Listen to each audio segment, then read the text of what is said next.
Hello viewers அனைவருக்கும் வணக்கம். இந்த பதிவில் நம்ம என்ன பார்க்க போறோம் அப்படின்னா, உடனடியாக வாழ்க்கையிலிருந்து நீக்க வேண்டிய 10 விஷயங்கள். ஓகே. ஸோ இது மாதிரிப்பட்ட விஷயங்கள்லாம் அங்கே இருக்கக்கூடாது வாழ்க்கையில். ஓகே, அதுதான் உன்னுடைய ப்ராக்ரஸை ஸ்டாப் பண்ணி வச்சுக்கிட்டு இருக்கு.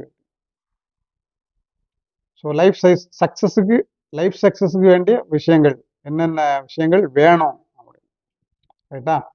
ஸோ எந்தெந்த விஷயங்கள்லாம் நீக்கிறோம் அப்படின்னா உனக்கு ப்ராக்ரஸ் வருது அப்படின்னு அர்த்தம், ரைட்டா? இப்போ நான் சொல்ல போகிற அந்த 10 விஷயங்களும் வேற வேற புக்ஸு, பத்திரிகைகள், மேகசின்ஸு, ரிசர்ச் ஜேர்னல்ஸு,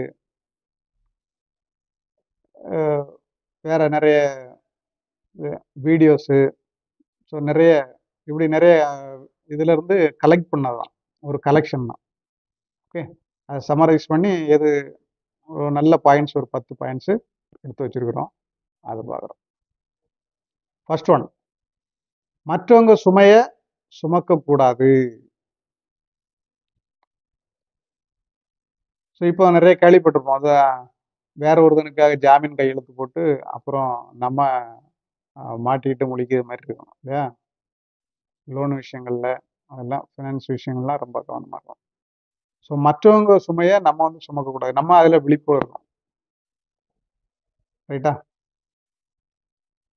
ரெண்டாவது, சுயநலம் பிடித்த நண்பர்களிடமிருந்து விலகி இருக்க வேண்டும். இப்போ நிறைய பேர் செல்ஃபிஷாக தான் இருக்காங்க. இப்போ ஒரு ஃபோன் வந்தாலே அவனுக்கு ஒரு தேவைக்காக தான் ஃபோன் பண்ணுறாங்கங்கிற மாதிரி நிறைய ஃப்ரெண்ட்ஸ் இருக்காங்க. ஸோ பேசுறது ரொம்ப சக்கரையாக பேசுவாங்க.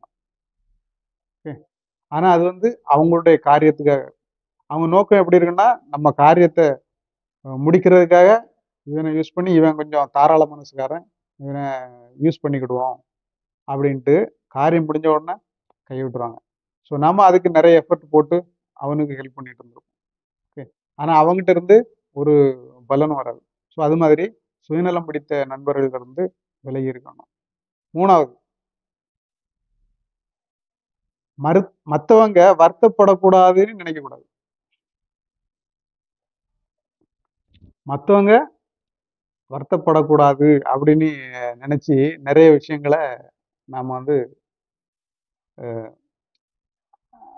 லேக் ஆயிரும், அதாவது சாக்ரிஃபைஸ் பண்ண வேண்டியிருக்கும். எப்படின்னா, எல்லாருக்கும் நம்ம நல்ல பிள்ளையா இருக்கணும் அப்படின்னு நினைக்கிறது, அது ஒரு மோசமான பண்பு. ஓகே, ஸோ அப்படி இருக்கக்கூடாது. உனக்கு எது கரெக்ட்னு படுதோ அதை சொல்லணும். நீ உன்னுடைய டெவலப்மெண்ட்டை பார்க்கணும்ல. ஸோ எல்லாருக்கும் நல்ல பிள்ளையா என்னைக்குமே இருக்க முடியாது.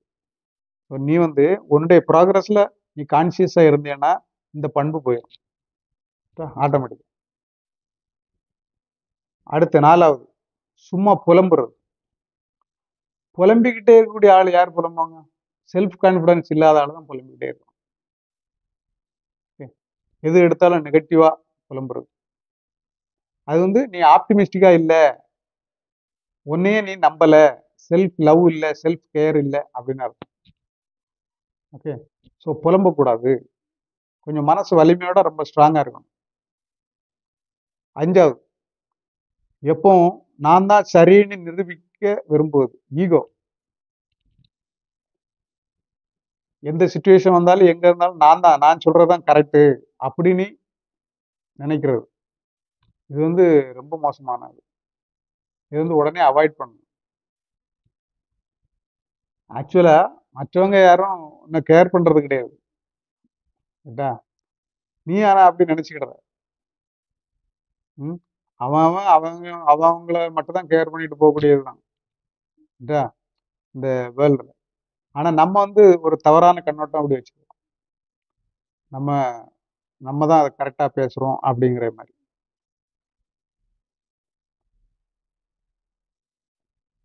அப்புறம் நிரூபிக்கிறது. ஓகே, நான் சொன்னது கரெக்டு தான் அப்படின்னு நிரூபிக்கிறது. அதே போல நம்ம ஒரு விஷயத்த சொல்லிட்டு அதை அடுத்தவங்கிட்ட நிரூபிக்கிறது, அதெல்லாம் தேவையே கிடையாது, நிரூபிக்க வேண்டிய தேவையில்லை.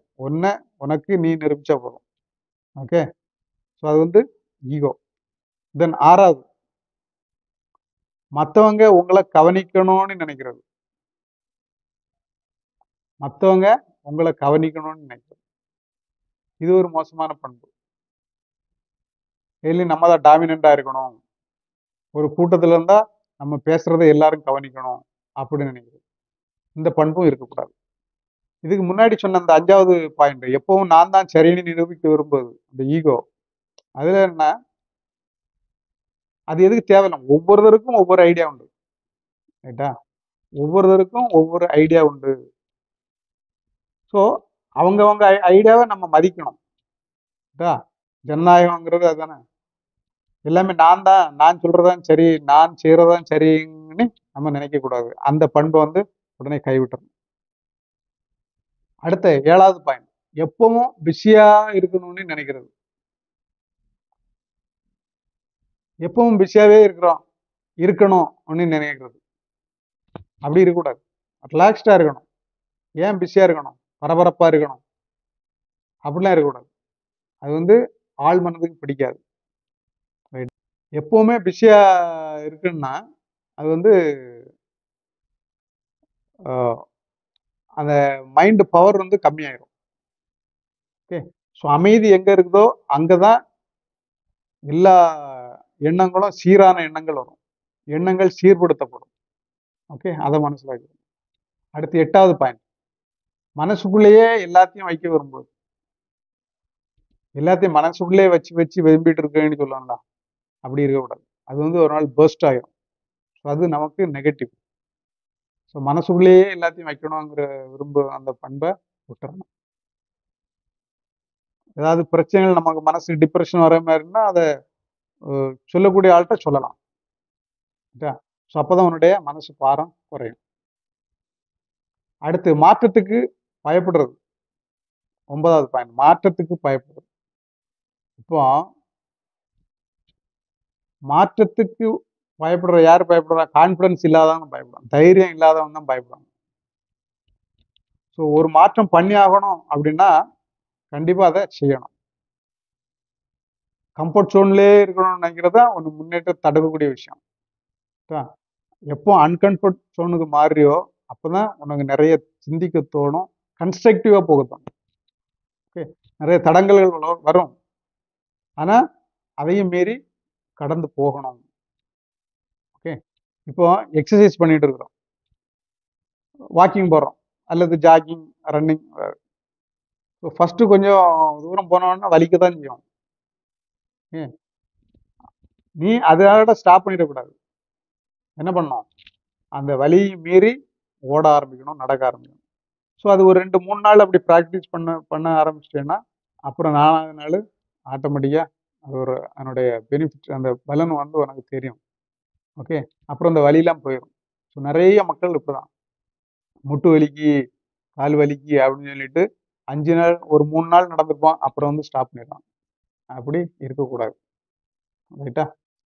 கடைசி பாயிண்ட், ஓவர் திங்கிங்.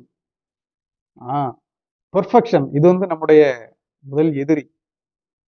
எல்லாமே பெர்ஃபெக்ஷனா இருக்கணும் அப்படின்னு நினைக்கிறது. பெர்ஃபெக்ஷனா இருக்கணும்னு நினைக்கிறது வந்து தப்பு. அது வந்து ஒன்று அதில் இறங்கவே விடாது அந்த விஷயத்துல.